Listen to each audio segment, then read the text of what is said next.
Royal Challengers Bengaluru के मुख्य coach Andy flower ने शुक्रवार को कहा कि आईपीएल यानी इंडियन प्रीमियर लीग के 18 साल में विराट कोहली का एक खिलाड़ी के तौर पर नई ऊंचाइयों को छूने का जज्बा और भूख कम नहीं हुई है और वे अब भी अपने खेल के शिखर पर हैं। कोहली ने आईपीएल 2025 सीजन में आरसीबी के लिए सबसे ज्यादा 657 रन बनाए थे, जिसकी मदद से टीम ने पहली बार लीग का खिताब जीता। So I've been watching really closely. He looks on top of his game. He looks super fit. I was watching him do shuttles the other day. He looks light on his feet.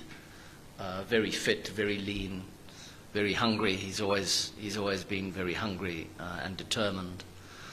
And I think that mental and emotional space that he's in is I think he's in a really good spot.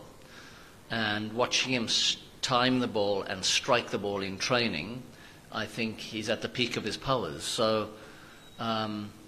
he's aware of the fact that he's playing less, but at the moment he looks at the top of his game. New Zealand के खिलाफ घरेलू one day श्रृंखला के बाद कोहली का ये पहला tournament होगा। ये करिश्माई खिलाड़ी क्रिकेट के सबसे छोटे फॉर्मेट में शनिवार को मैदान पर उतरेगा, जब आईपीएल 2026 के अपने पहले मैच में मौजूदा चैंपियन आरसीबी बेंगलुरु में सनराइजर्स हैदराबाद से जोर आजमाइश करेगी।